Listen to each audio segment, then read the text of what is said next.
Thank you, and good morning, everyone. My name is Attorney General. I see some unfamiliar faces, so I'll introduce myself. My name is Attorney General Drew Wrigley. Others will be introduced as we go throughout here today, but I do want to note Chief Deputy Attorney General for North Dakota, Claire Ness. Also up here with us, Chief Agent Casey Miller from the BCI, and we've got a number of BCI agents here on the back wall, and I want to thank them publicly for the work across the last week in conjunction with so many others in law enforcement. And there's going to be a lot of that sort of talk in the days ahead, every bit of it very justified. We should begin this morning where we should always begin, in prayerful thanks, even at a time like this. Prayerful thanks with humble grace, and thanks for the peacekeepers, many of whom are here today, all of whom should know that they are remembered here today.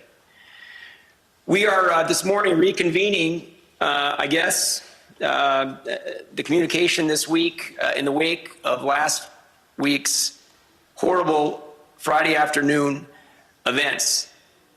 We were in here this week on Wednesday to talk about the heroic efforts, the life-saving efforts of police officer Zach Robinson. In the face of a savage attack, we concluded and announced that his actions were reasonable, his actions were justified, his actions were in all ways lawful. To which we would add courageous,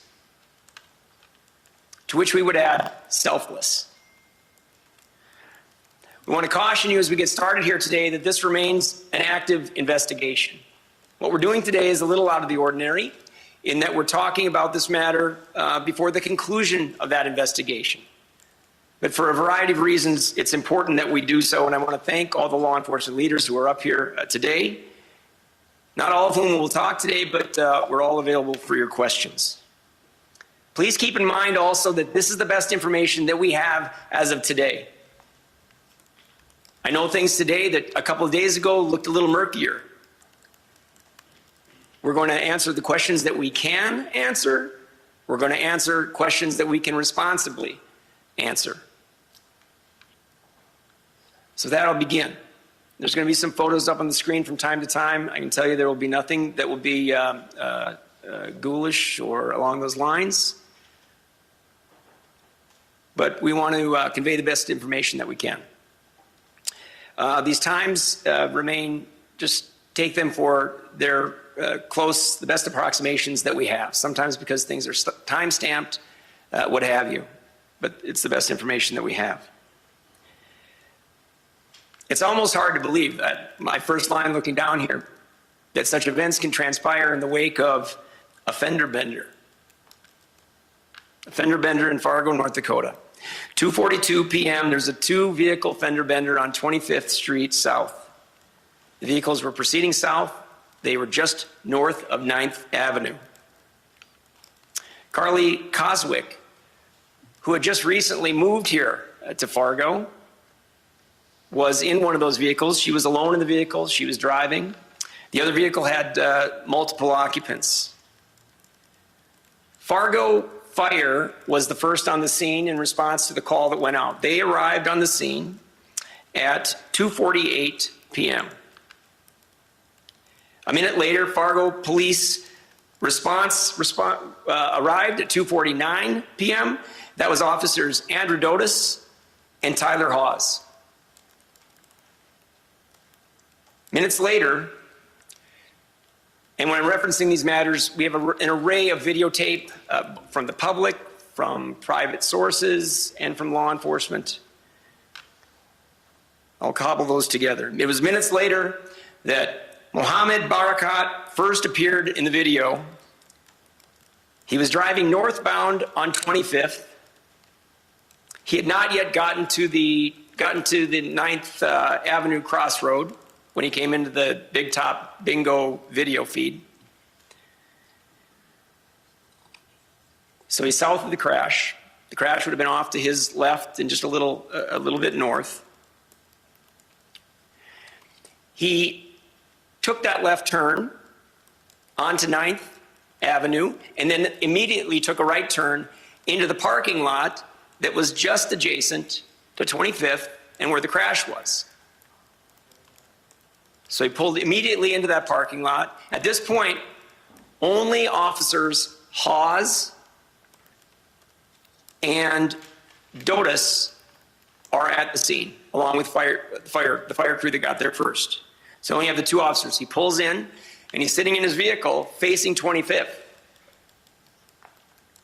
The distance between him and the crash at that point would be about here to the second row, where I'm standing to the second row. And he sat there for a while observing the scene. The lights are flashing. As you can imagine, we've all seen how many crash scenes. Minutes later, he pulls out of that spot and he drives back onto 9th Street. Onto 9th Street, but then kind of twists a little bit, goes over to Big Top Bingo and parks in the parking lot. Again, he spends a short time there, still in full view of the crash, officers still on scene. After a couple of minutes, he drives out of the north side of that parking lot, takes a right turn, and gets stopped at the light. He's there for several minutes. At that point, the crash is off to his left, 20, 30 feet away. Able to observe the officers at the scene, the Fargo Fire at the scene. Barakat continues across 25th and into the trailer park on the other side. Takes the first, I guess you'd say the first block in, he takes a left turn and heads north and goes out of view of the video feed from Big Top Bingo. He's out of view for several minutes.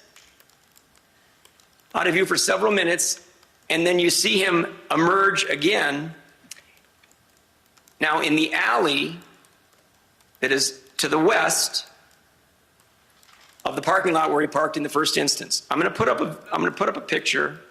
If I can first, put up image number 1. This is Mohammed Barakat.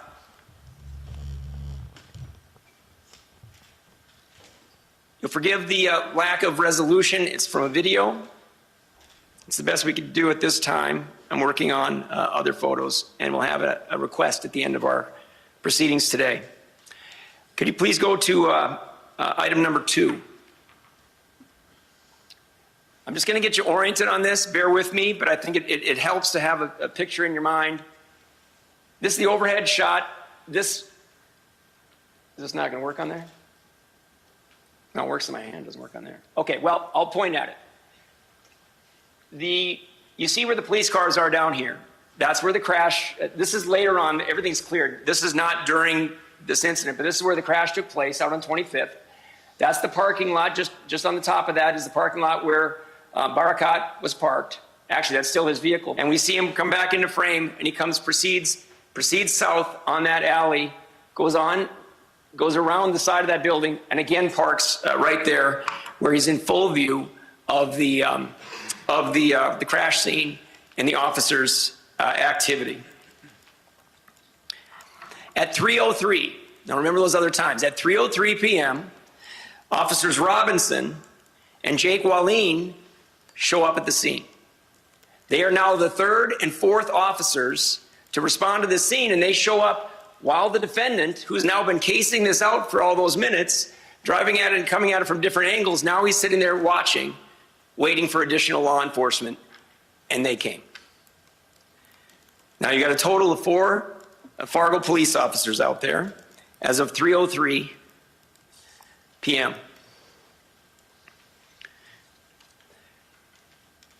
At almost that exact time, one of the vehicles, and again, bear with me, I'm not going through this because we're all working on traffic reconstruction here. These will all be relevant points. At some point, right there, almost immediately after those 2 officers arrived, one of the crash vehicles drives up. They're going to start clearing the road. It drives forward, 20, 30 feet to 9th, takes a right, goes around, and comes right into the parking lot. And it is parked on our image here to the left of it's the middle of the 3 cars there. Forget about the one on the left, far left. It's the middle of the 3 cars there. That's the vehicle that was run into. That was the furthest south vehicle that was run into and had multiple occupants in it. They parked their vehicle right there next to Barakat, who's still in his vehicle in the driver's seat, looking out. Incidentally, he has spray painted all the windows in the back of his vehicle. Nobody can see into it. From a distance, it would look tinted. Standing next to it, you'd realize there's something else going on here. I can't see in there at all. But nobody noticed anything out of the ordinary, and they wouldn't have any cause to. Police are handling their site, and the defendant's just laying in wait inside that vehicle. The individuals in the crash vehicle, they get out. Now they want to look at the damage to their vehicle. Get out. They've got their cell phones out. They're taking pictures, I suppose making calls and talking behind there, waiting for police to come over and talk to them. Carly is on the sidewalk. She's on the sidewalk almost directly in front of where the defendant's vehicle is facing. She's down on the sidewalk. Her vehicle remains out in the street. That's important in a moment too. At this point, and I'll get to in a minute, we're not talking about much time having gone by here. A lot of activity, but not a lot of time has gone by. At this point, 3 Fargo police officers make their way up from the street, up into that lot, and start walking toward the crash vehicle to talk with those individuals. But remember, that will then require they'll have to walk past Barakat's vehicle, and he's sitting in there. The windows are open. The back is, you can't see into the back. He's sitting there. And when they first start walking, I, again, estimating 30, 40 feet away, they can't see into there and see that lying next to him on the seat is the double magazined .223 long rifle. That's Police Officer Jake Wallin, Police Officer Andrew Dotis, and Police Officer Tyler Hawes. Officer Robinson remains in the street. He remained in the street because the fire truck was going to be pulled away and going to be leaving, and his concern was there'd be too much space that was open there, and he was worried that someone would come along, go into the turn lane, and maybe we'd have another accident. So he walked around. He was on the other side of Carly's car, just waiting for what was going to come next, and he's going to go back and move his police vehicle up. But as officers Wallin, Dotis, and Hawes started to make their way to talk to those other people, they're getting closer and closer to Barakat's vehicle with the open window. We're not releasing today the body cam videos. We will be in the fullness of time. You know that. Try my best to describe them, and the public will have those when the time is appropriate. As they approach, best estimate I'm going to be able to give you 10, 15 feet away. Barakat takes out his long rifle. It's scoped. It's got a double mag. He's loaded. He's got 60 rounds available to him. And what that is they're side by side. You use one up, and all you have to do is push the other one over, and you've got the access to the other 30. That becomes a relevant point also, beside the obvious. He opens fire. Barakat opens fire on the officers, and as Officer Robinson described to my BCI agent when telling about, giving his recount of what had happened, and as verified by listening to the audio, it is, he believed it to be, and reasonably so, automatic fire. It is rapid, rat-tat-tat-tat-tat-tat-tat, all made possible because of what is known as a binary trigger.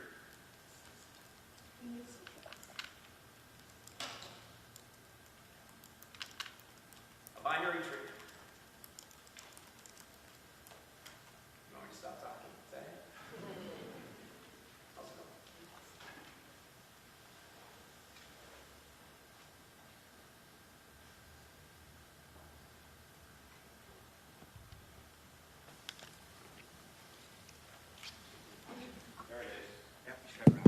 Okay, thank you. That's right. All possible because of what's known as a binary trigger. Aftermarket, legal, purposeless. Pull around, let go around. Pull around, let go around. Everything you hit, you'll hit twice because you got the binary trigger. That's relevant for obvious.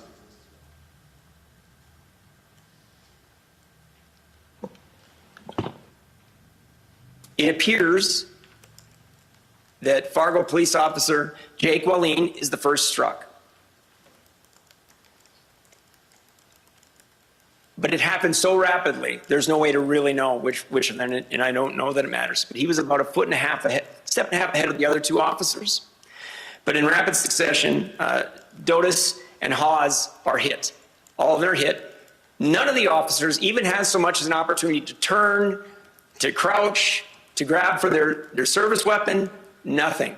It's that rapid. They drop, drop, drop.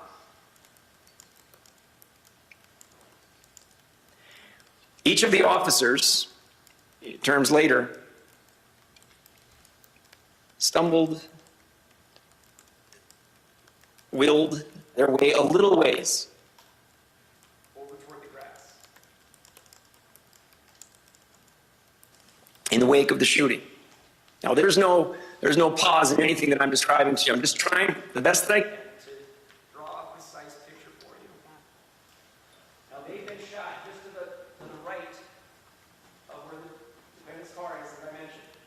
The people in that other vehicle, as you can imagine, rapidly run around to the other side of the vehicle and do the only thing they can do. They're crouching for their lives. They're crouching for their lives over behind the vehicle that they've just been in this accident with. Officer Robinson, who's out on the other side of that vehicle, God bless him, I'll tell you. One of the things he asks our investigator later, did I remember to call it in? Yeah. Calm. Calling it in. Shots fired, knowing he's the last officer. He didn't call that in. There's no knowing what happens next. I mean, if he doesn't get that called in before something happens to him, is what I'm saying. Calls it in, stands up, and immediately engages. Having no idea, especially in light of all the rapid fire. He has no idea how many weapons he's facing. No idea.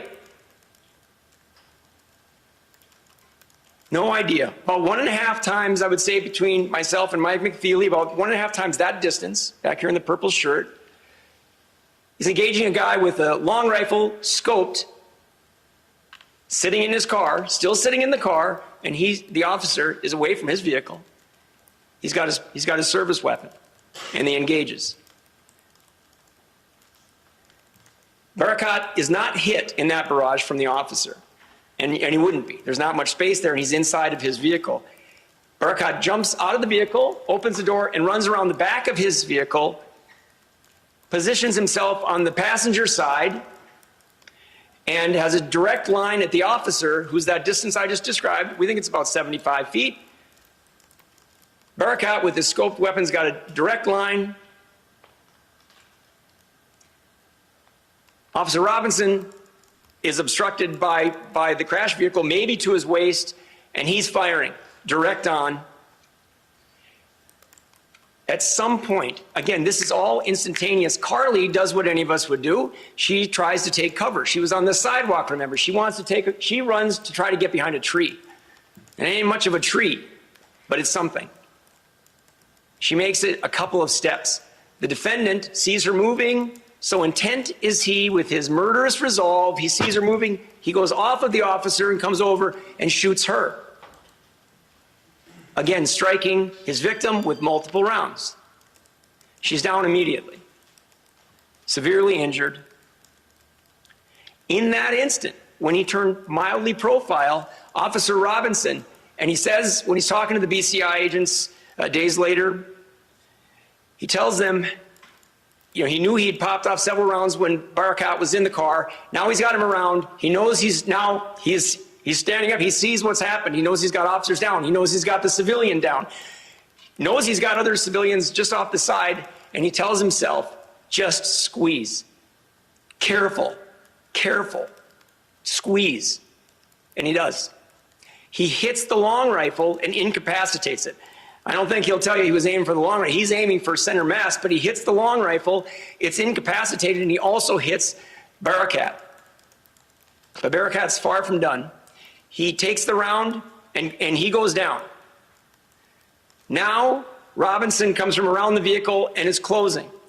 At great peril to himself. Again, remember, he has no way to know if there are other gunmen, and this one's still moving. 16 times between there and the end of this whole, 16 times he directs the defendant to raise his hands, and the defendant does at one point with a 9mm in his hand that he's trying desperately to charge. Get a round in the chamber.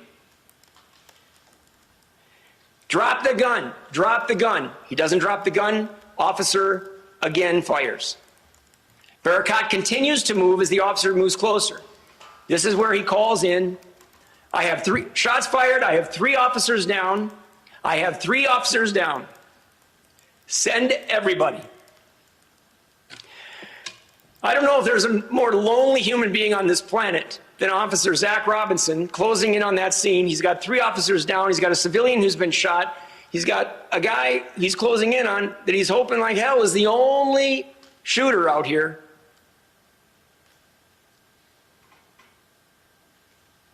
Officer Robinson continues up through the grass toward Barakat's vehicle, goes to the driver's side to keep the vehicle between himself and Barakat. Still, no other officers have been able to respond. This has happened so rapidly as they go along. I should have mentioned, and I didn't, it was 2 minutes. 2 minutes from when Officers Wallin and Robinson arrived at the scene. A little under 2 minutes before gunfire erupted. All that was taking place in that period, 2 minutes. Now Robinson is walking around behind the vehicle, coming around to the passenger side back there. Again, he's got the civilians hiding behind the car just off to what would be the south there. And one last time, one final time, showing the restraint that I can't imagine God giving anyone under these circumstances. He says, again, drop your gun. He comes out from behind the vehicle. The defendant still has the gun in his hand. He's lying there. And the force used by the officer neutralizes Mohammed Barakat.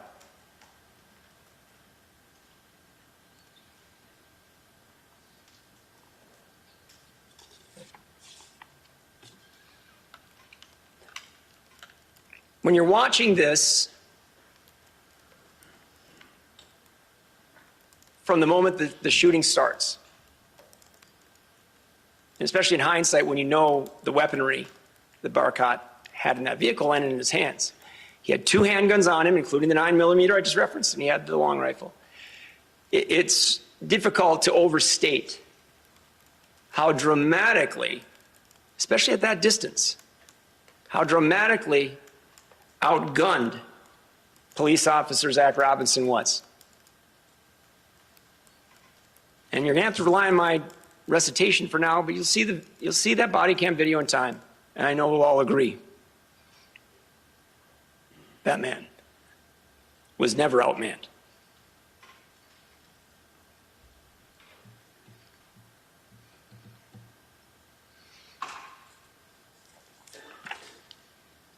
It was 3:06 and 34 seconds when Officer Robinson finally neutralized the defendant, who remained alive but in significant distress. Robinson remaining composed.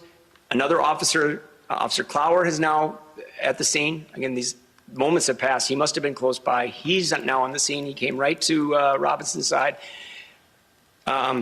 Robinson directs that he cuff him, which you got to do because he's still moving. They cuff him. And Officer Robinson immediately makes his way to his fallen brother officers. into the area where they are being treated, along with Carly. And eventually they're all being treated by Fargo Fire, Fargo Police who are on the scene, and each of them surrounded by a blue wall, man. People around them literally encouraging them to live. Stay with us. Stay with us, Andrew. Saying his name, squeezing his hand, massaging his shoulders, doing everything they can. Robinson's right there too. All the fire and rescue people. All the Fargo police responding to this scene. All the law enforcement, not intentionally leaving anyone else out. You'll understand, we didn't have these reports yet. I've got all the information. We've been in all these meetings, but not intentionally leaving anyone out. It would be horrific enough if this were the end.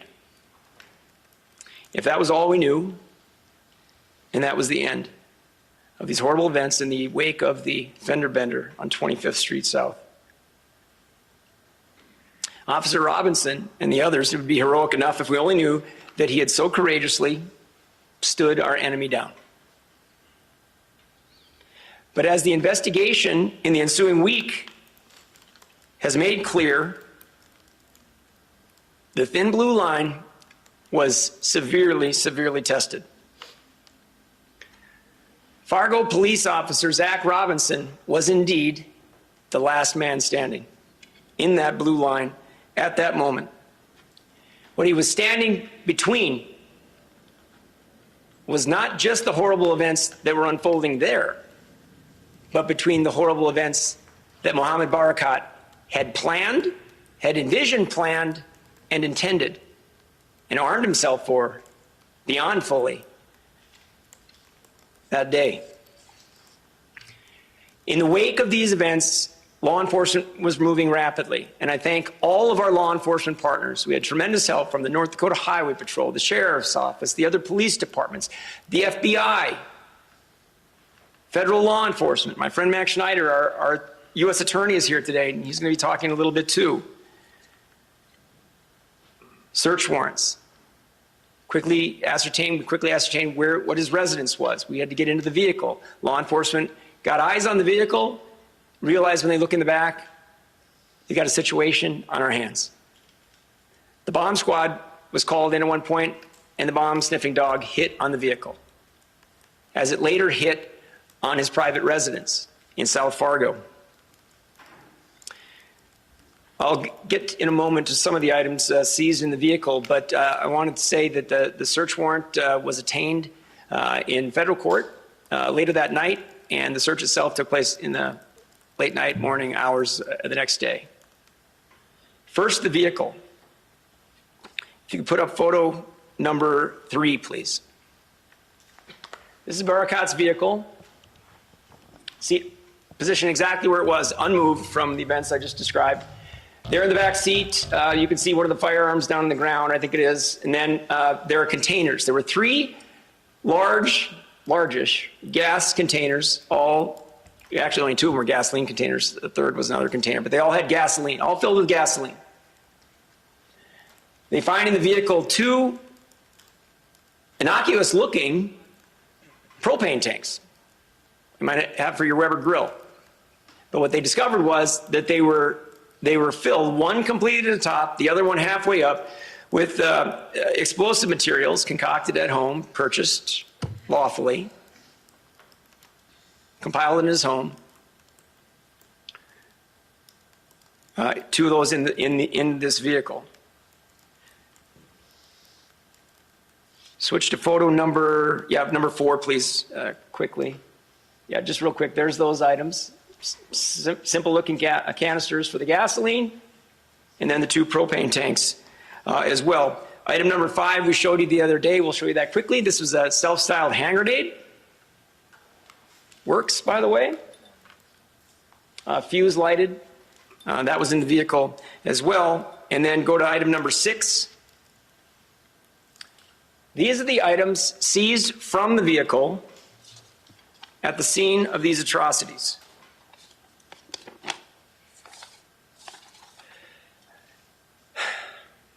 Number of weapons.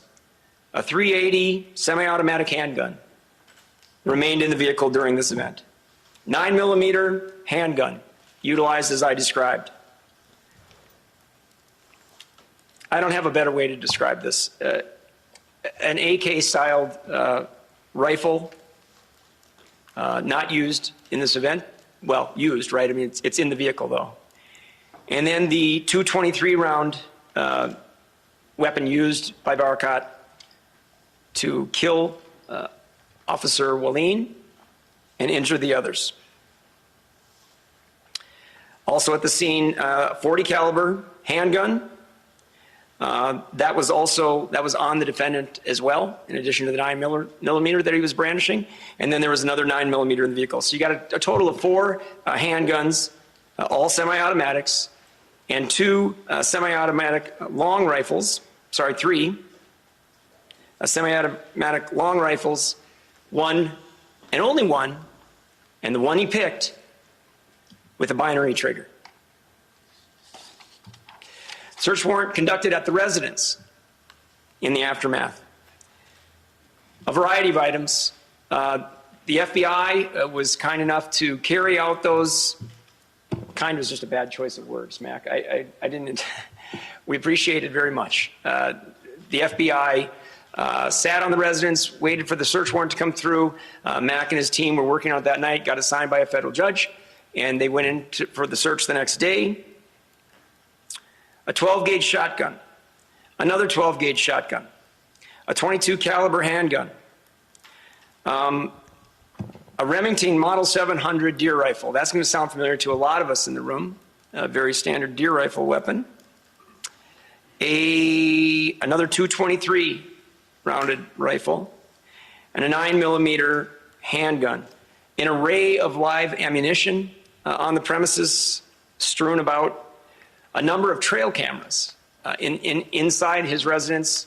There's maybe also in his storage garage or the garage along with the unit, but there were a number of these trail cams. Several phones and 1 computer and a variety of grenade parts. Those items are all seized, obviously, in relation to this investigation. In the next days, the forensics investigator experts with the BCI, I see some legislators here in the room, you just approved 4 more of these. This is why. They are expert, but there are only so many of them. And thankfully, we had the folks to just get right on this. They worked around the clock on these computers, understanding that we may have a situation where there are other proximate dangers that we need to address immediately. I cannot thank them enough for their tireless work. Tireless isn't the right word. I'm sure they were tired, but they weren't sleeping, and they were getting through this on all of your behalf. Figured out a long, interesting, not a social media presence, not a lot of interaction or people with whom he would interact. We are continuing down every lead that we have from these phones and from the electronics and community contacting other people with knowledge about him. The fact that we're having this gathering with you today and the one a couple days ago, in part, should reassure you that we don't at this moment see additional threat emanating out of this incident. At this moment, if that were to change, you will know. We will let you know. That's our obligation, and that's what we'll do, of course. Numbers of searches. Interesting topics. Explosive ammo. Kill fast. Incendiary rounds. Mass shooting events. How to, I guess. Going through all mass shooting events around the country, picking up what he could from reading about other events that have taken place. We've all heard copycats, no word unknown to law enforcement. Mass shooting events. Chillingly, area events. Area events where there are crowds. In the Fargo-Moorhead area, Cass County area, all around. Singled out a few as he went along. And on the last search, On the last night, at 10:30 p.m. on July 13th, quote, thousands enjoy first day of downtown Fargo street fair.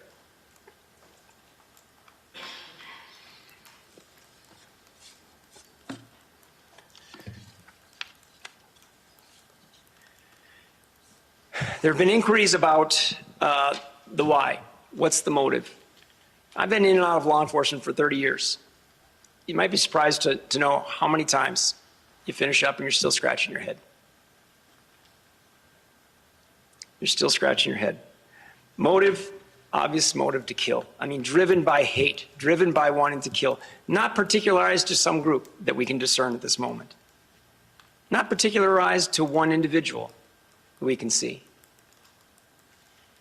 The horrible winds of fate is the best explanation I have for you for how he saw those officers on the way to where we believe he was going. And his pattern of when he got there, just casing out and driving around, sitting for several minutes and sizing it up, maybe he knew there'll be more law enforcement showing up. And he guessed right. But he was very patient, going around, looking at it from all sides, just waiting. There would be no way that he would have known that that event couldn't have, obviously. It's a fender bender in South Fargo. And he's just proceeding. He'd come a long ways up 25th. Horrible, horrible winds of fate.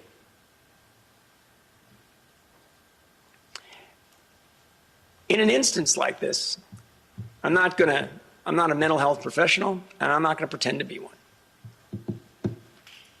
But officers who lived through something like this, who maybe they responded as fast as they could and they couldn't get there fast enough. Others. The officers on the scene who were ambushed so completely, they had no ability, no moment, no instant to even reach for their weapons. Wondering, what else could I have done? Should I check that? What else should I have done?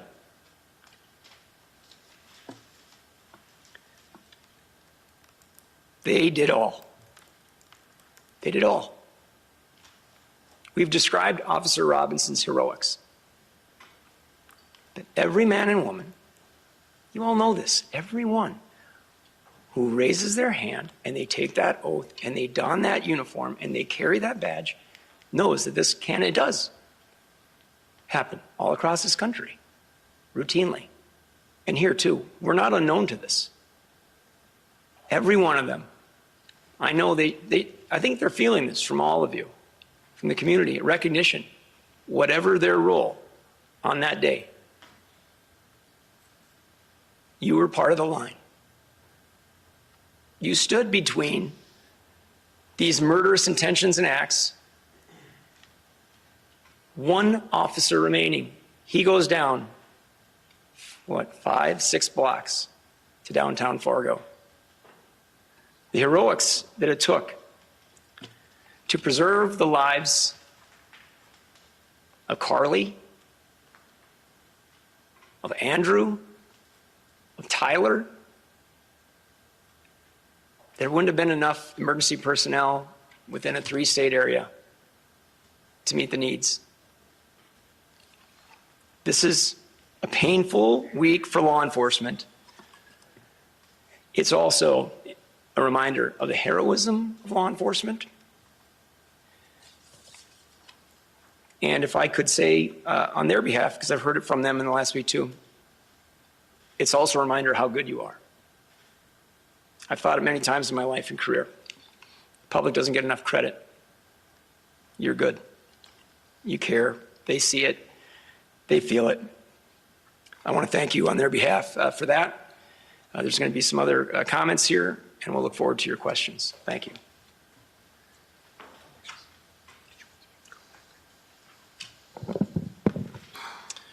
Thank you, Attorney General Wrigley. My name is Max Schneider. I'm the United States Attorney for the District of North Dakota. And on behalf of the Department of Justice, I want to express my sincerest condolences to the officers, their families, and the Fargo Police Department in the wake of this senseless violence. And I also want to share our deep gratitude for the heroism of the 4 officers and the courage and selflessness shown by Officer Zachary Robinson, whose grace under unimaginable pressure averted further tragedy, as the Attorney General described. I want to speak today, to the extent that I'm able, about the efforts of federal law enforcement undertaken since last Friday. And I also want to touch on the efforts still to come. Let me first say that there is no daylight between federal law enforcement and our state partners when it comes to responding to this terrible crime. I've been in regular contact with Attorney General Wrigley since last Friday, and in that time, we have seen absolutely seamless coordination between the FBI, the ATF, and our state partners at BCI. They are true professionals and the best partners in the truest sense of the word. Last Friday, ATF agents from the Fargo field office responded to the officer-involved shooting within minutes of the incident. As has been discussed today and earlier this week, as shown on the screen, the deceased suspect was in the possession of an absolute arsenal of weapons and explosives that were with him at the scene at the time of the shooting. ATF has since conducted crime gun intelligence queries and analysis, interviews, and provided technical resources towards this investigation. And ATF continues to work closely within its areas of expertise with the FBI, BCI, Fargo Police Department, and other investigators. They're working to determine the motives of the deceased suspect, as well as to identify any co-conspirators. Likewise, the FBI's Minneapolis field office swiftly responded to the scene last Friday. They provided immediate assistance to the Fargo Police Department and to BCI. The scene was thoroughly assessed by the FBI. The responsibilities for the ongoing investigation were divided amongst the agencies on the scene based on their areas of respective expertise. As the investigation progressed, it became evident that the judicial process would be necessary to gather further evidence. Therefore, within hours of the shooting, the United States Attorney's Office, working with the FBI, obtained a federal search warrant for the deceased suspect's home. Pursuant to that warrant, the FBI began a search of the home alongside our partners at BCI, which also continued to investigate at the scene. As the Attorney General mentioned, FBI agents tirelessly searched the suspect's home through the early morning hours and into the day on Saturday. And while searching the residence, FBI agents came across a significant amount of evidence, as you've heard discussed today. That included the electronic devices that were described by the Attorney General. These electronic devices were lawfully seized and shared with BCI for the purpose of conducting an examination. Those devices and the other items recovered for evidentiary purposes are currently undergoing meticulous examination and evaluation. As our investigation continues, the FBI remains fully committed to working closely with our local, state, and federal partners. It's understandable and completely justified to want to know why. Why did this senseless violence happen? What could possibly motivate someone to ambush young officers in the line of duty? How could murderous chaos and this type of evil arise on a familiar street in Fargo, North Dakota? A week after this horrible tragedy, federal law enforcement agents are working around the clock with their state counterparts at BCI to find answers. And as that investigation continues, I want to be clear about three things. Number one, after an aggressive review of the evidence thus far, we have no reason to believe the public is in further danger. Number two, even at this early stage of the investigation, if there was clear evidence of motive, we would share it. And number three, when this investigation has been concluded and no stone is left unturned, we will update the public as we are able. That will either be at a briefing like this one, or it will be through our filings in court. In the meantime, federal law enforcement will continue to work closely with our partners at BCI on this important investigation. And we'll continue to hold the officers, their families, and the Fargo PD close in our hearts.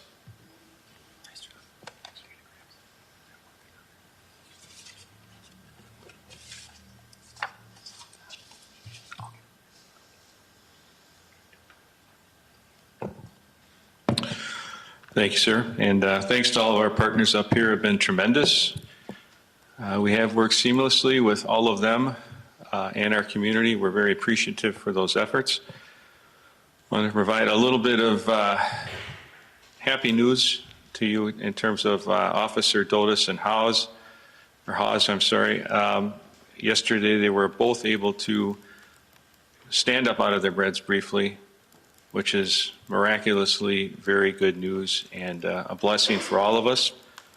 Very happy about that. They continue to have a significant road to recovery, not insurmountable, but we need those continued thoughts and prayers for them and their families who have gone through tremendous horror here in the last week. So I wanted to let everyone know about that, and as soon as they are in a position, we're excited to get them back with the rest of the team and the family and go from there. So that's a little bit of good news in all of the chaos that we've had to deal with. The other thing I'd like to reiterate, in knowing a little more about this now and listening to the Attorney General, it was clear that this individual was a calculated, insidious, murderous individual, dead set on hurting, killing as many people as possible. He had the intent, he had the commitment, he had the means. But for the intervention of our courageous and brave Fargo PD personnel. Zach Robinson, obviously without doubt, courageous, the last man there to prevent war from happening. But all of our officers, Jake Willeen, likely the first person hit. That would seem to me to make a lot of sense based on his fatal injury. He took that bullet that someone else in our community might have otherwise taken. Andrew Dotis, Tyler Hawes, took other bullets that other people in our community would have otherwise likely taken. And so I don't want to lost on anyone that all of these folks, including our firefighters who were out there in a very dangerous situation, did the very best they could to keep all of us safe. There's a lot of concern, legitimate concern, about other threats and dangers to the community. We agree. We're concerned as well.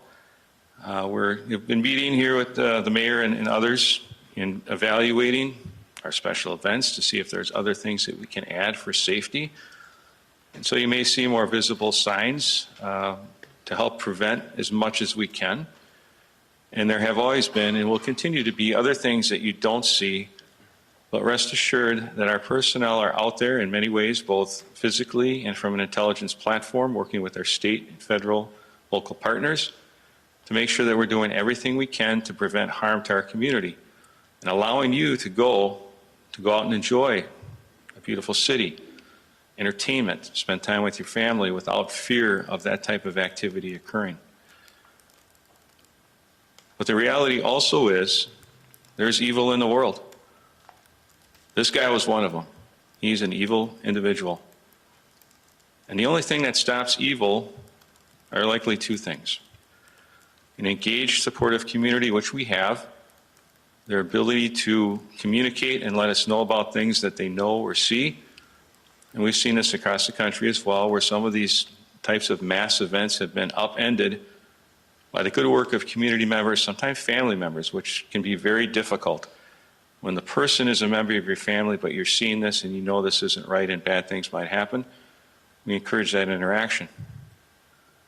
The only other option is the courageous intervention of our law enforcement personnel. And that's what happened on July 14th, and we should never forget that. We avoided, I think, a major catastrophe here in our city. And it's still a very big tragedy, the loss of Officer Willeen, Officers Dotis and Hawes, who are injured. That's going to be with us for a while.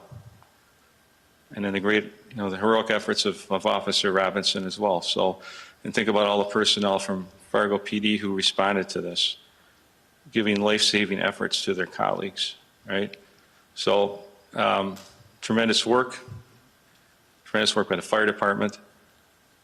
I just want you to know that we are safe. This is a safe city.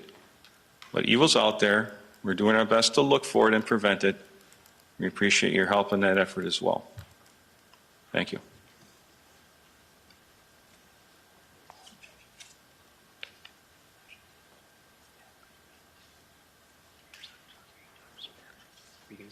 We're good for questions. Just one thing. Yeah. For Jake Welling, we're going to have a funeral on Saturday in his hometown area. I just want to remind the public that next Wednesday at 1 o'clock at Shields Arena, we will have a memorial service and would ask the public to honor that.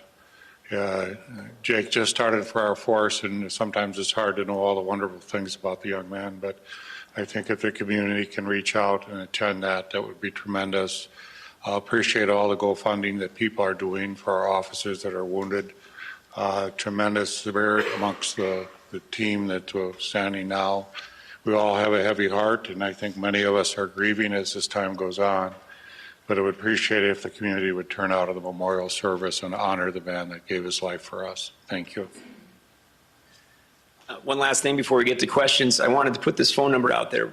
This is, I'm told, the first photograph of Mohammed Barakat that's out publicly. I thought I had seen something in the earliest days of this, but it was internally with some reports. And so this photograph is out. We're going to find something with better resolution. But there could be people out there who might have interesting information. And I would just ask you to not judge for yourself maybe what's interesting. His comings and goings, associations, information you might have.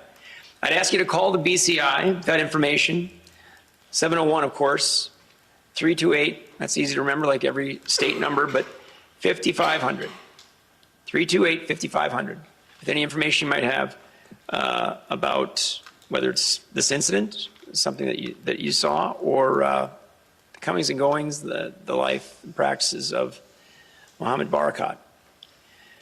That would be glad to take your questions. I would be remiss if I didn't pass this along too, and the mayor just mentioned this.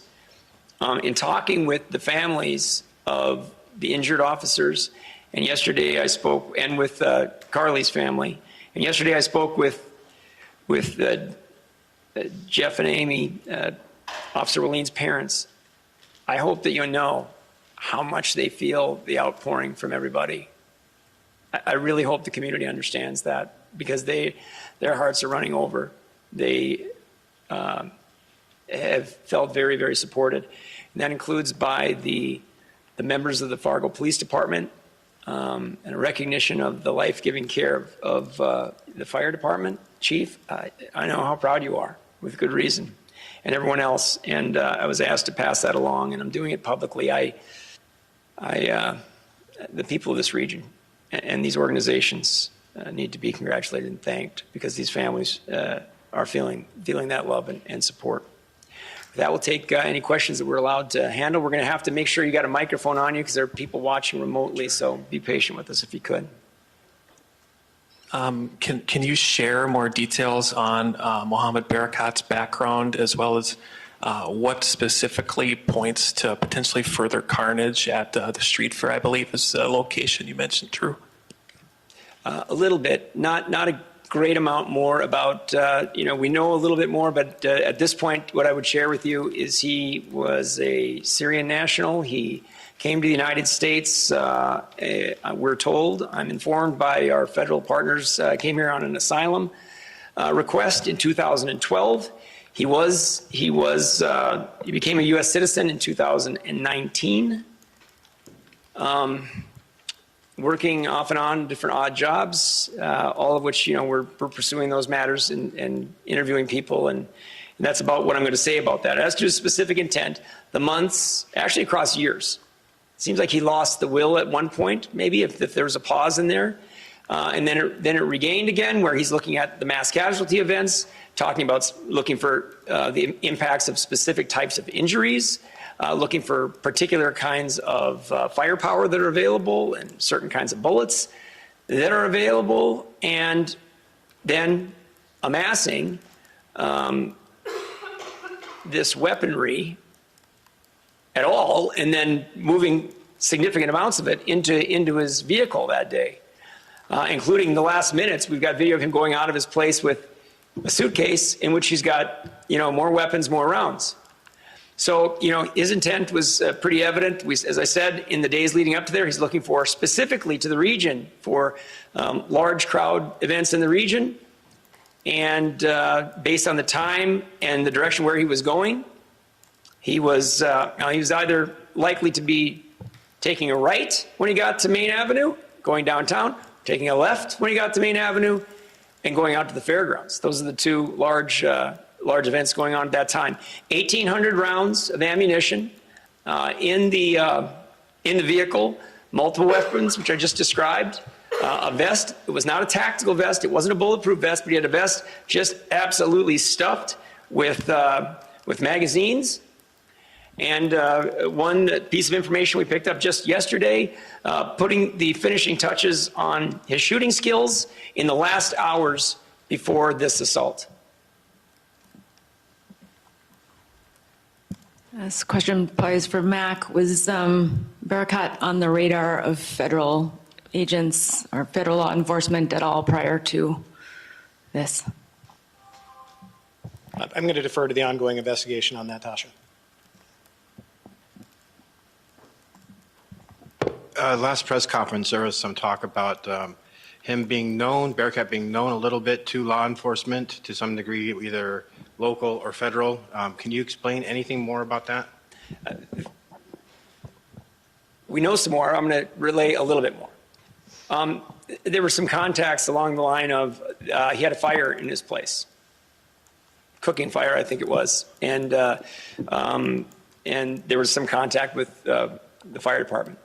There was a report that was made some while back. I'm not going to go into the details of it, also because I don't have it. It's called the Guardian Report. It's a federal report of some kind. There was talk of him being on a watch list. Information that we have from our federal partners is he was not on the terrorist watch list, but there was this Guardian Report some years back made by a member, someone who was familiar with him or knew him.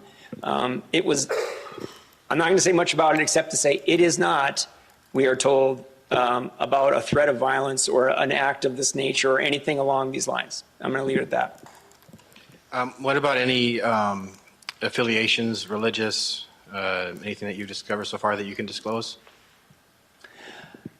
If I say to you that I'm not going to discuss that, there's going to be assumptions, right? People are going to say, oh, they think they know something. I would caution people along those lines. Actually, Mac and I talked about this a little bit this morning, and it is fair to say that we've established no ties even to the Muslim community here in the area. We have no ties been established in that regard. And beyond that, I don't have much. At this point, it seems more notable that he's Muslim than that I'm Lutheran. From where we're at with the investigation right now, that's fair. And I think we should put that out there. Just wondering if you can give an update on the civilian who was shot? Forgive me, Can you give an update on the civilian who was shot?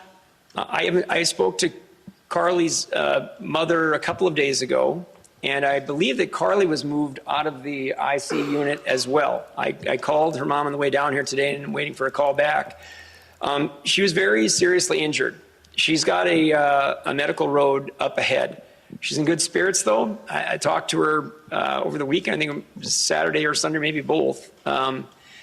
She was in relatively good spirits having gone through this. I assured her that she's come to the right kind of community, told her a little bit about what I know about this place that my family's called home our whole lives.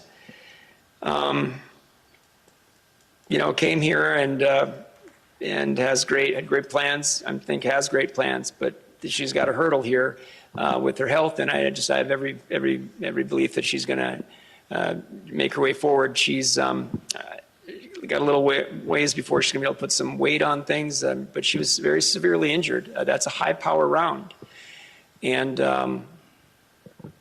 she's got a ways to go. But great parents. It was good to talk with them, and I know that they appreciate the outpouring in this community that didn't even really know her daughter yet.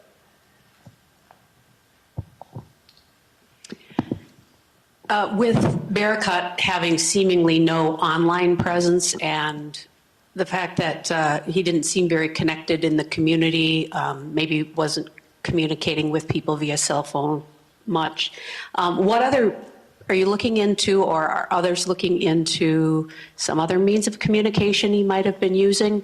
And if so, what would those be? Like perhaps the dark web or something to that? I'll just leave it at the perfectly reasonable question. I'm just going to leave it at yes. I mean, all pursuits are on. I mean, everything that they find when we go into the phones, I mean, those are a roadmap to your life, right? The phone, and get on the computer and see what that presence is. Everybody's got some presence. Everybody's got some footprint. And, you know, you just keep going through financial documents, financial records, anything that you can find. I mean, spent 10 years as the United States Attorney here in the state and 30 years in and out of law enforcement. You'd be surprised sometimes at how just amazingly resourceful federal, state, local, tribal law enforcement are, and pursuing any and all avenues based on the evidence that they're finding as they go along. When I mentioned the scant presence on social media, I mean, I thought I was the only person in America that never had a Facebook account. He just doesn't have that we can see now. Doesn't mean there never was. No, you never know. We're going back and looking around for others. But we're a week into this, and it continues. Maybe I missed this, Attorney General, but how far back does the timeline go when he was searching out different methods of mayhem, and how long back does the acquiring of weapons go? About the weapons, Mike? How far back, when did he start compiling the weapons? And how far back did the timeline go of searching? How long was he preparing to do something? Okay. The searches I know go back a few years. Chief Deputy Ness was just looking at it again on the way over here. Do you remember the furthest year back on the searches? Okay. Yeah, I think you heard her. Preliminarily, the furthest back that we have is 2018 that we see on those searches. But again, do we find more? I don't know. And as for the firearms, to our knowledge, what we've been informed by our federal partners, they're all purchased lawfully. And I don't know if the U.S. Attorney has information along those lines that you can share for how far that goes back, but we have reason to conclude that it goes back a little ways. Okay. Yeah, go ahead. Yeah, the ATF has not concluded their investigation on that. You can be assured they're looking into whether any component parts of these guns were illegally provided or things of that nature, but it's ongoing, Mike. And then do we know why he stopped at the incident to harm the police officers? Is there evidence in the search of his computer that he had something against police officers, or what do we know there? That's a good question. To the first part, we don't know, and I think it was just happenstance. As I said, how could he possibly know, anyone know, that there was a crash on 25th, and he happened to just be proceeding down that way and had been for quite some while. We've got video of him being on 25th quite a ways south. So he just happened upon that. But his intention, we've described where we get to that, and he gets to the scene and he starts casing it out in the way that we described. And forgive me, Mike, I know there's a second part to that. You said a second part to that. Beyond I said, is there evidence in his search of a dislike or hatred of police officers? Still preliminary. We don't yet have anything. There's not like some screed against the police. There's the federal authorities are going through they need to use some language experts, foreign language experts, to go through a couple of items around there. Maybe we'll see something, but nothing online so far, nothing on the phone so far, nothing that we can gather from the community. We've talked to some family members. No, nothing along those lines yet. Not foreclosed at all. And one more, you said that in the propane tanks there was explosive materials, so was there not propane in them, and were they filled with something else? Sorry, thank you. Another good question, Mike, thanks. I didn't mention that in my remarks, should have.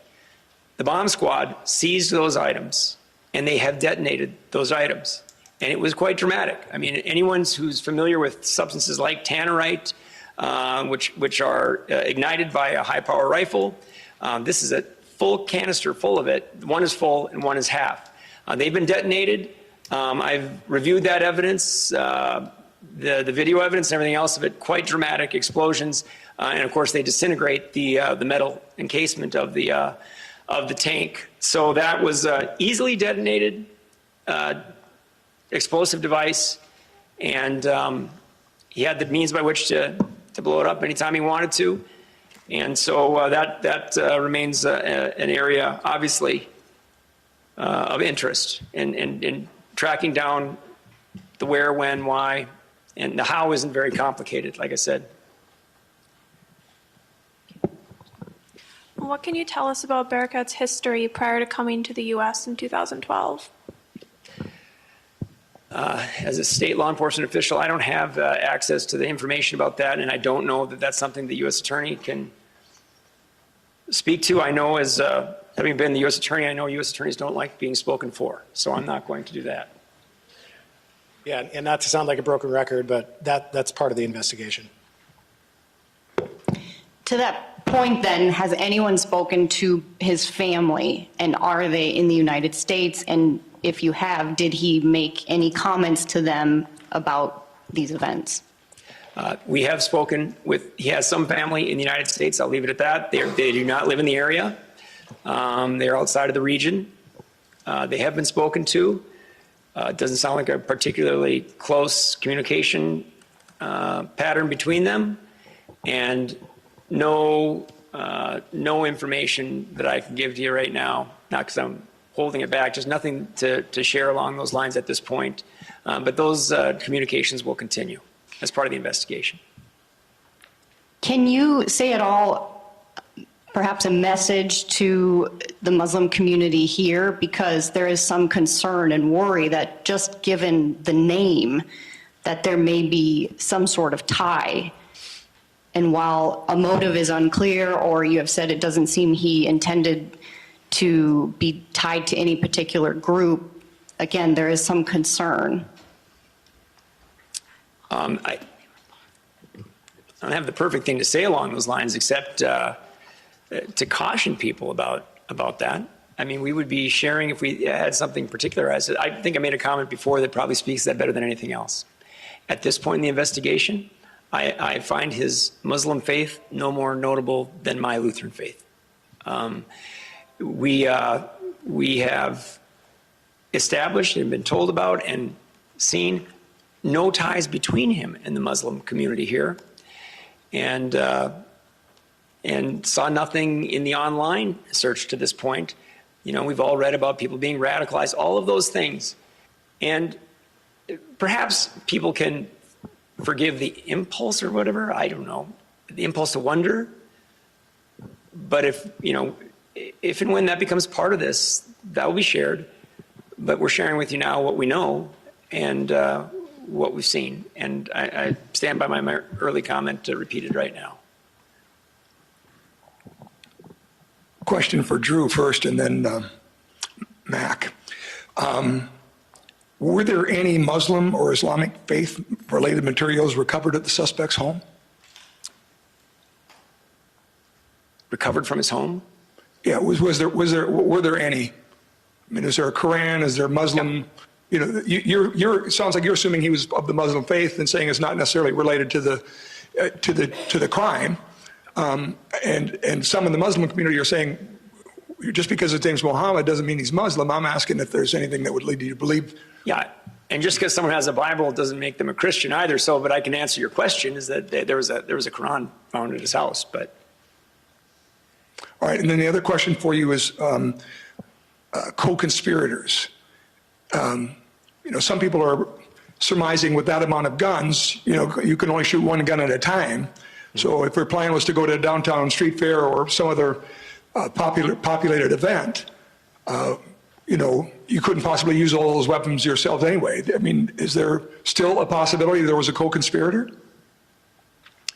There's no way for us to foreclose that there's a co-conspirator. We can tell you that we're out here talking about it a week later because at this point, we don't believe there to be a present concern of others. But our investigation has not foreclosed that, and I don't. I've learned a little bit in 30 years of this. You don't foreclose things that can materialize in an investigation. So that's what we're doing. And as for arming himself to the teeth, as they say, like that, I mean, he had 3 high-power rifles in that vehicle, and he selected the one that gave him the best opportunity to put out the most rounds in the mayhem that he wanted to create and the murderous intent that he had. The other rounds, 1,800 rounds, well, he got through 30 rounds out of that weapon like that. He got through that, actually 40, we think 40, 41 rounds out of that weapon. And that's when it gets incapacitated by Officer Robinson, leaving 20 more in it. He wasn't in a position to get back into that vehicle, but you can put a lot of rounds through one of those weapons in a hurry. So it raises the question, but it doesn't answer the question that there had to be more conspirators because he had more guns. He was a person who had amassed quite an array, and perhaps to give himself more flexibility depending on what it was he was intending on doing, because he was searching a lot of different events. And our belief that day we've already stated. And he selected the weapon in accord with what his intentions were that day, and developed that moment when he saw the police officers cased it out for a while and waited. And in fact, more officers did show up. Matt, next question for you, actually two-part question. One, Drew mentioned earlier something about a Guardian report. Is there a federal Guardian report that would be like some kind of a list that he would have been on? What is that? Well, you heard the Attorney General's comment, Scott. I'm going to refrain from commenting further beyond what I've already said earlier. That'll all bear out in time, but for now I'm going to defer to the ongoing investigation. But you can't tell me whether there's a Guardian report or not? I think you heard the Attorney General's comment, Scott. Okay, so there is. Last question then for you, Mac. Are there any plans, or is there even a means to do, an investigation that goes back to his refugee application? I know that there's investigations that are done before these people are accepted for refugee status. Is that information still readily available as far as the investigation? I'm going to answer that a little bit indirectly. I have full faith that the FBI, working in conjunction with the ATF and our partners at BCI at the state level, are going to conduct a completely thorough investigation. That investigation is going on right now. It's being conducted aggressively and intensely, and we trust them to follow all appropriate leads. So was this an act of terrorism? Was there some orchestration behind it, beyond the terror that was offered? And my question would pertain to how quickly the federal warrant came. And Mac, I'm curious if the Department of Homeland Security is part of this. A couple of questions in a row there, Joel. I'll do my best to answer them. With regard to motive, if we had clear evidence of that, we would share it. We would absolutely share it. The state of affairs is that the investigation is ongoing. ATF, FBI, BCI, they will all be looking into the issue of motive. What was the second part of the question? How fast was the Department of Homeland Security involved in your investigation? I remember the second question, that was the third one. Well, the second question is, when you look at this, the federal warrant came right away. That's not always so easy.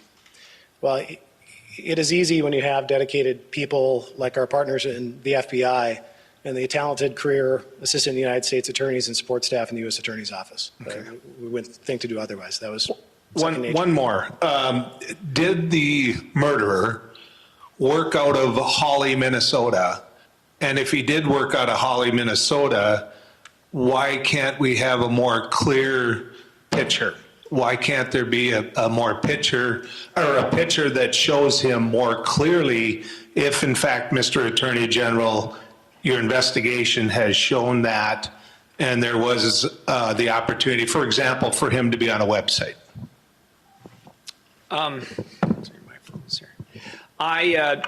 In addition to us going through and trying to find a photograph the other day, I got the message from you about the provision that you believed, or some believe, might supersede those DOT provisions, and we looked into that. I'm not sure that we agree. But I do want to get it out, though. I mean, in fact, if we can get it out today, we want to. A higher resolution picture would be better.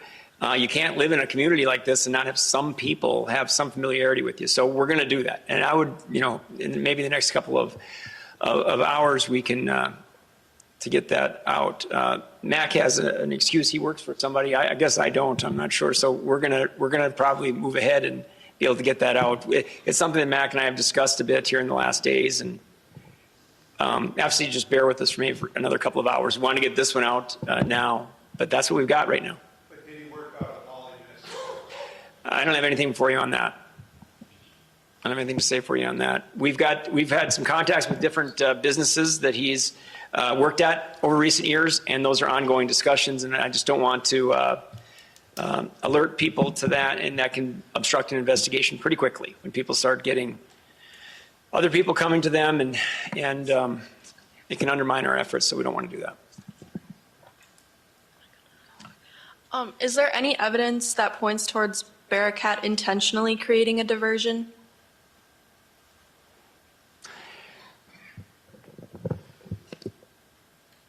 That's a really good question. Say intentionally creating a diversion. It's just such a common technique for people who want to engage in a mass casualty event, which we do think is very well established. We think it's apparent even before we get to the computer, frankly, based on the armaments that he had. Then when you get into the searches, you realize it's a topic of interest to him, and not because he wanted to be a first responder. He was looking at events out there, sizing them up all around. He had interest in teaching that all around, not just in the region at all. We haven't had one for him to read. So, but to know it with certainty, like I know the names of my 3 children, no. Pretty common in law enforcement. You can't climb inside their brains, and people don't, write it all down and out. But it's a good question, and I think all evidence points in a direction in that regard, and it's a very common technique. Based on the search from the computer, how he was armed, where he was headed, and he sees this event that tends to distract him and give him an opportunity to do something to begin the process of carrying out what he wanted to ultimately carry out. I said it before, the horrible winds of fate sometimes, but those events fell into place and fell into his path. Can someone just clarify what exactly, in general, a Guardian report is?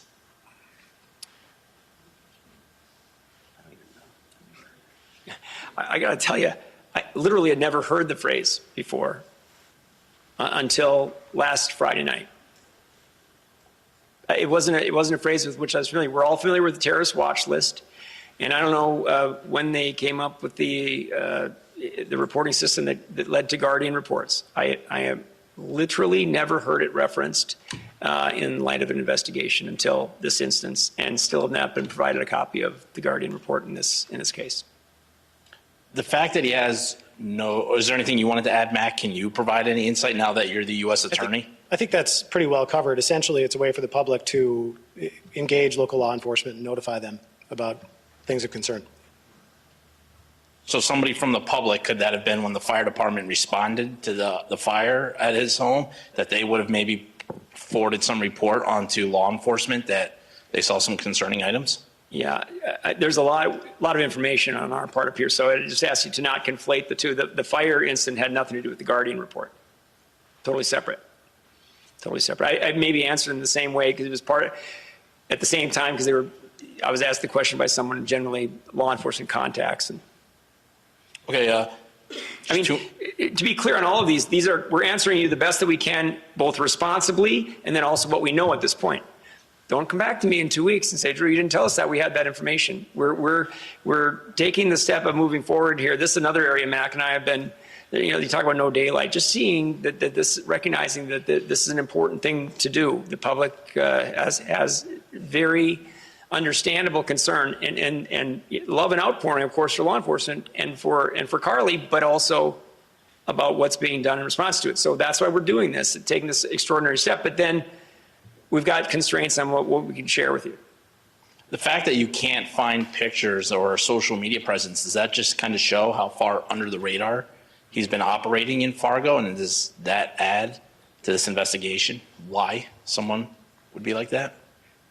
I mean, that speaks to it. I mean, we tell our kids all the time, right? And everyone, once it's out there, and that's right. So it's a little out of the ordinary. There's nothing out there. When I say nothing, but I mean, there's been some things people have provided a video saying this, they think this is him. Can you verify this is him? I can't verify that that's him. Not because I'm being coy, I look at it and I don't know, we all change with weight gain, weight loss. We don't know on those matters. We may know in a few weeks. We may have some of those answers. Right now, you've got the image that we've got, that with the resolution that we've got. To Joel's question, both a day or two ago and now, we're going to try to get that DOT picture out. Who thought, right? I mean, we've all got our driver's license. We're showing it to everybody, and there's all sorts of legal hurdles, and we'll try to move that out too.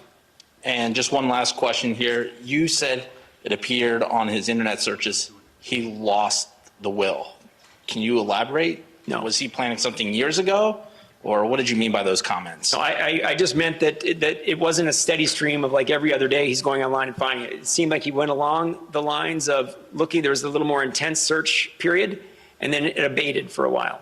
And then he rejoined the effort to gain knowledge about mass casualty events and so forth. That's all. It's just a reading of the tea leaves that are provided by the search history. Drew, you and Mac touched a little bit on the forensics. It's kind of a detailed phone question, but was he fairly active in texting and calling this past month? I mean, did he have a lot of contacts that he was in communication with days prior?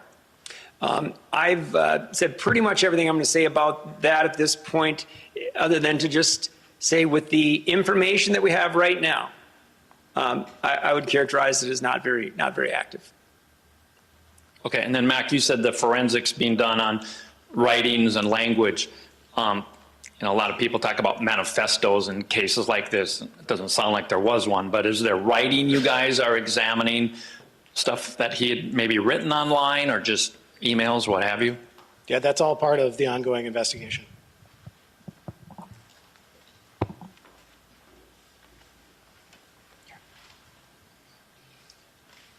Hi, Peter Teff, JusticeReport.news. You had spoken about a motive. I just was wondering if a possible motive was anti-white hate crimes, if that's being explored as a possible motive. And then also you spoke to the Muslim and the police community in town. Do you have anything to say to the white community who lost 4 last weekend? Thank you. I don't think the white community lost 4 police officers were assaulted last week. And I don't think law enforcement, anyone that I know, views it that way. 4 officers were out at the scene. 1 was murdered. 2 were grievously injured and put in peril of death. Member of the public. Same. I haven't heard anyone until this moment characterize it that way, so I don't have anything to add for that. I'm going to leave it there. It was said that he was putting the finishing touches on his shooting skills. Can you say where he was doing this at?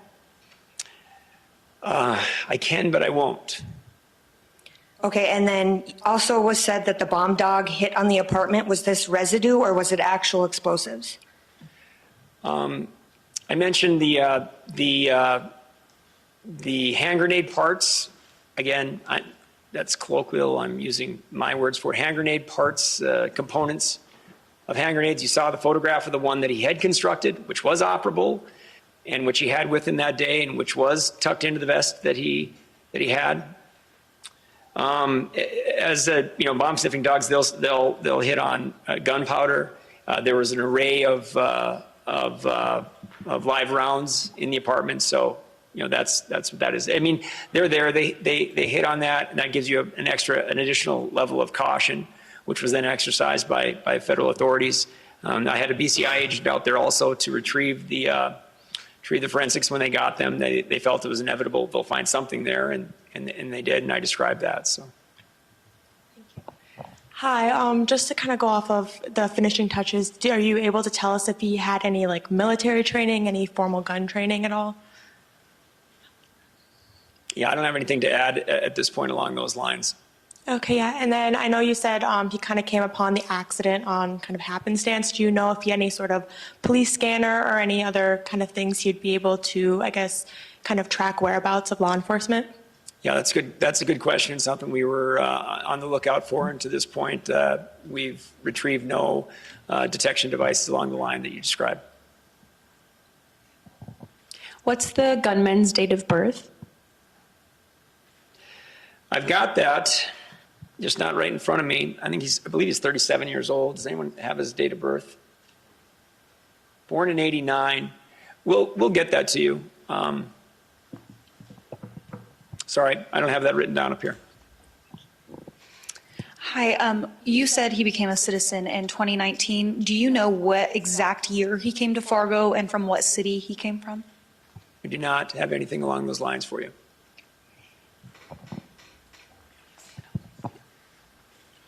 So my question is a little in regard to the firearms that he possessed. You said he worked kind of odd little jobs here and there for multiple businesses. His collection was rather large. Is this something we think, he was able to amass in a short amount of time, or was this kind of a spread out collection of firearms and ammo, and kind of where do you think those funds came from? Logical question. It's not one I'm going to address right now. We will eventually. The idea of guns aren't inexpensive, obviously. And the time period within which you purchase them and how many different places you go to, all of that is of interest, of course. And it's being looked into, but it's not something I'm going to share right now. Just a question rather than an event of opportunity. It became apparent that we heard over the radio commentaries that he was seen on Broadway, maybe looking it over, seeing where there might have been a place of opportunity. Is there any truth to that? I don't have any information on that, and no information along that line has been made available to me.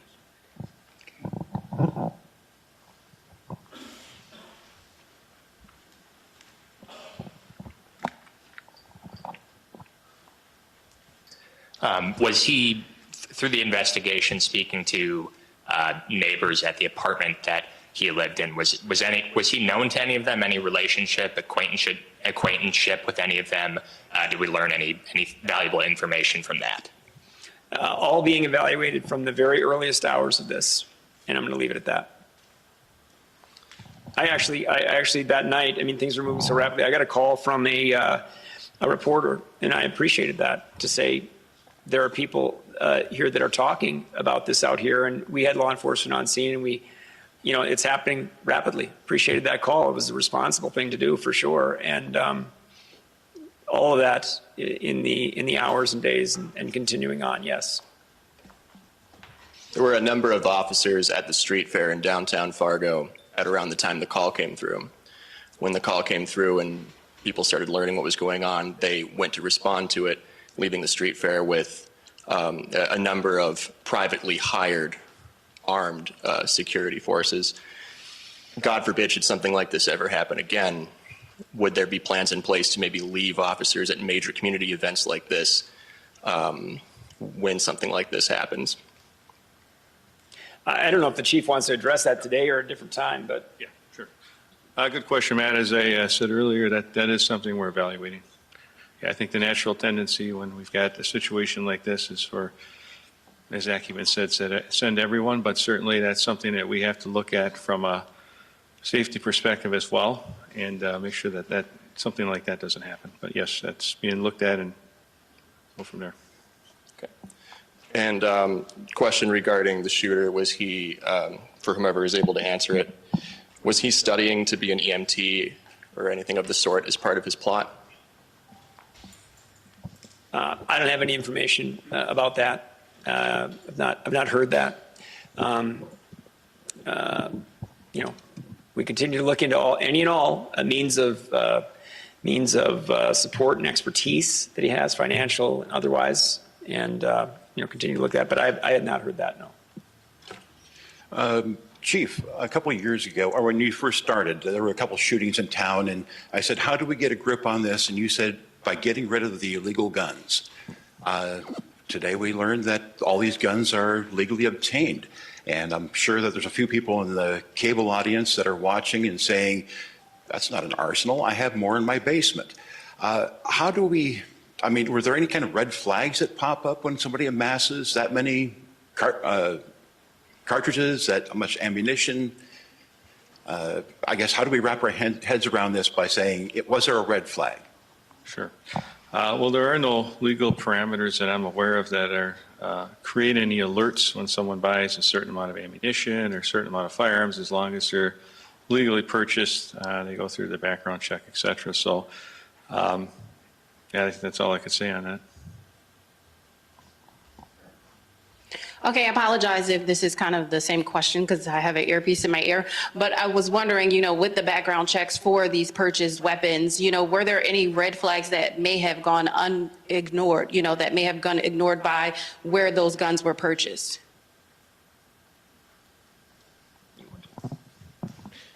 That's certainly something that is within the jurisdiction of ATF, which again is continuing to aggressively and thoroughly look into this. Mr. Wrigley, do you feel that binary triggers should be banned in North Dakota? And if so, would you offer any legislation in the upcoming session to ban those triggers?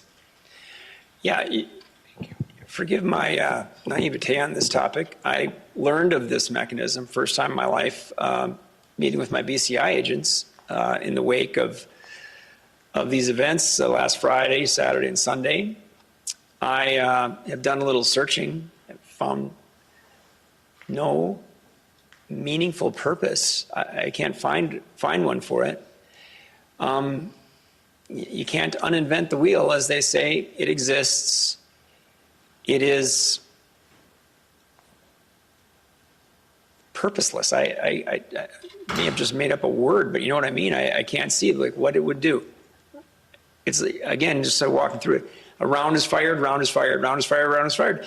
And some of my agents were, commenting to me that if you get pretty good at that, and you get the rhythm to that, you've made your weapon into a fully operable machine gun. It's an automatic fire weapon. Now people will say, no, it's not. You still have to pull it. And you're like, it's the functional equivalent of it. And we've outlawed that for decades. I don't know. That is a broader discussion down the road. I bring up the topic of it, though, because it's at least bears mentioning. And I'll wait for the Twitter assault on that one, but I'll take it. Maybe someone can tell me what they think the purpose is of that. There's no way to undo it. This person chose to employ that tactic. He purchased this, and he utilized it. At the end of the day, it's the hate in his heart. It's the drive to kill. It's the desire for mayhem. It's his quest to engage in and carry out a mass casualty event. I'm as speechless as you. Yeah, last question. Has anyone from the public ever reported Barakat for being concerns about being a terrorist or any crimes related to that? I'm not aware of that, but I'm gonna say that I haven't heard anything along those lines. It doesn't mean that has never happened. Nothing's been brought to my attention along those lines. But anything of that nature, of course, is going to be. I don't want you to take from that and say it doesn't exist. We're a week into the investigation. We've had BCI agents, Sheriff's Department, Police Department, every federal agency, neighboring law enforcement, state, local, working on this, but it's a week still in. And we'll see where that goes. The U.S. Attorney mentioned that up ahead, we're going to come back out and share what we continue to see in this. It's a moment of public interest and not just, curiosity. It's important interest, and so we'll share that information as we get going up ahead. I have every reason to trust and believe that the federal law enforcement authorities involved in this are being candid with us and forthright about what they know. I don't have a reason to think otherwise, and that's how we're proceeding. I think we're kind of getting to the point here where we'll wrap it up, but if there's a couple more.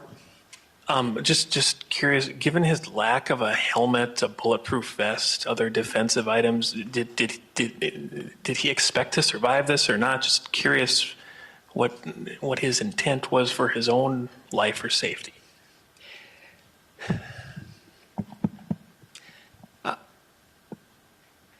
I have one indication that to me indicates that he did, or that he hoped to.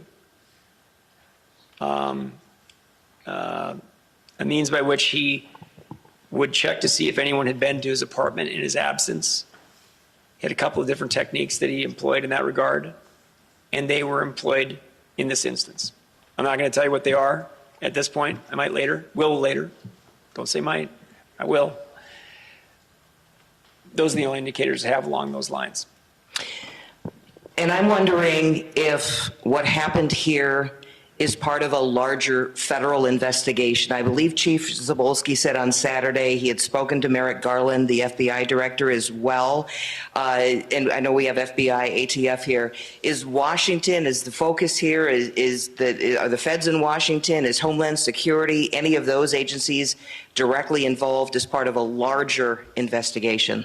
I'm going to give it to the chief quickly, but I'm going to answer one part, having been both a federal and state law enforcement official.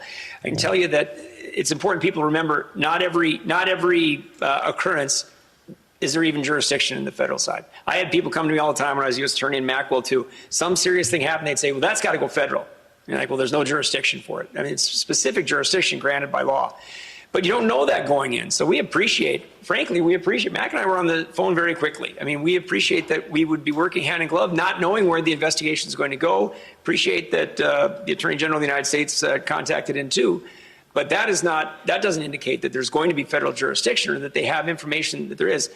Not to speak for the Attorney General of the United States, but it's a arm out to help, right? To say, we want to be there with you, and we'll see where the investigation goes.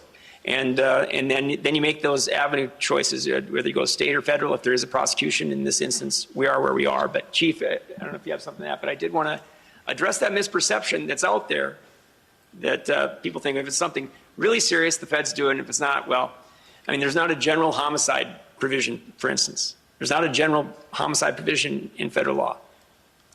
There's one for if you are on a Native American reservation. Major crimes. I could bore you for a long time on this, but no, we see that that was very much an offer to let's assist while we see where this is going, and it's worked. I think the Attorney General, the U.S. Attorney rather, and I would describe it exactly the same way. It's been seamless and working together, and we'll see where it goes. Yeah, just to clarify those comments.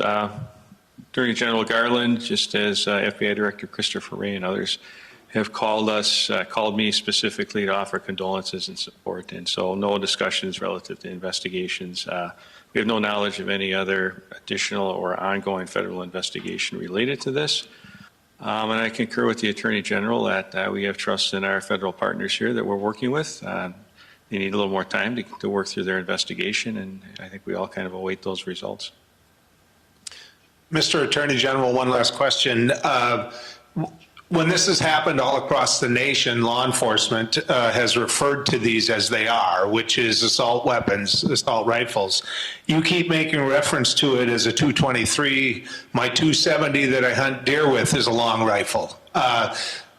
Why not refer to these, because they are set up as ARs, the same way law enforcement across the country does, which is as an AR? I don't know. Honestly, it's like can you hear me okay? It's a term of art to me. I mean, I own an AR. Lots of people own it. It's like the most popular firearm sold in America. I'm not, it goes without saying. I use it it's the smallest caliber you can use for deer hunting. I use mine for deer hunting from time to time. I've never hit a deer with it, interestingly enough. But that's why I'm not trying to be cute about it. I'm referring to it by the caliber. The other one, the other caliber is not as widely known, so I did refer to it as an AK. Same thing, like this wasn't, for instance, an AR. It wasn't an AR-15. It was an AM, I think, 15, one of them that I was looking at. It's like calling every one of these, the channel wrenches, every one of them a crescent wrench. Drives some people crazy. They're not all crescent wrenches. And so that's what they are. We're not making any, show of not letting you know what it is. People can call it what they want. They too often get used for horrific purpose. But I've been a prosecutor a long time. I also have a Colt 380 semi-automatic that I, from time to time, will carry, and those get used for a lot of heinous crimes too. That's the only point about it. And I don't hear you making a political point about that. I'm assuring you that I'm not trying to hide the fact of what the weapon that it is. It is an AR style weapon, and then also the other one that we pointed out is an AK style weapon, and I'm comfortable saying that too. It just seemed imprecise otherwise. This is going to be our last media question. Kind of a two-parter. The first one, can you at least kind of maybe generalize how he was getting the explosives and guns and ammo, whether it was through places of employment, through the mail, purchases at various gun shops across the region? And I'll let you answer that first, and then I'll follow up with a very simple question. I can't. Not because I won't. We're still looking into those matters. To this point, early on, we believed it to be so. It's remained so now. In one word, legally. And the investigation, obviously, it appears to be very complex. Any rough timeline, how long it will take to put this full puzzle together? I realize things will pop up, but any idea? Are we talking months or even more than a year?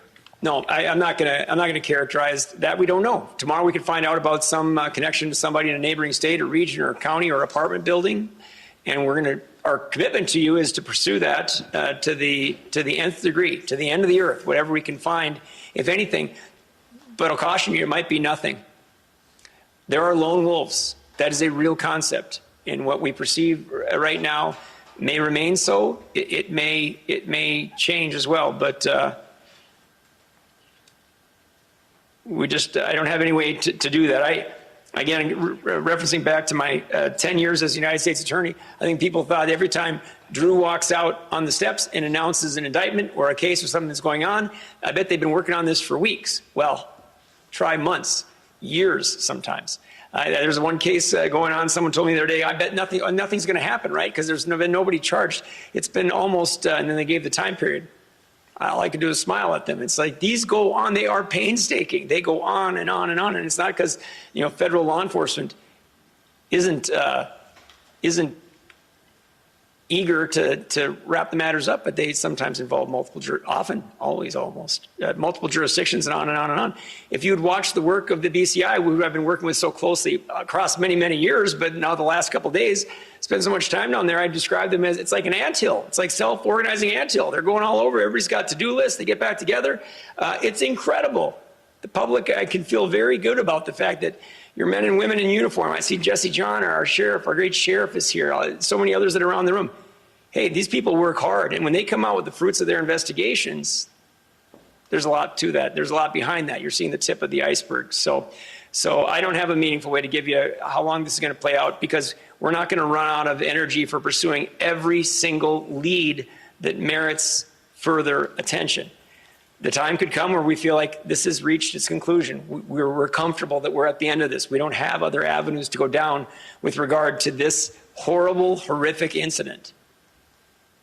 But we're not there yet. And when we get there, we'll be letting you know that it's run its course, and we're there to share the final thoughts we have on the investigations. Okay, thanks very much. We appreciate it.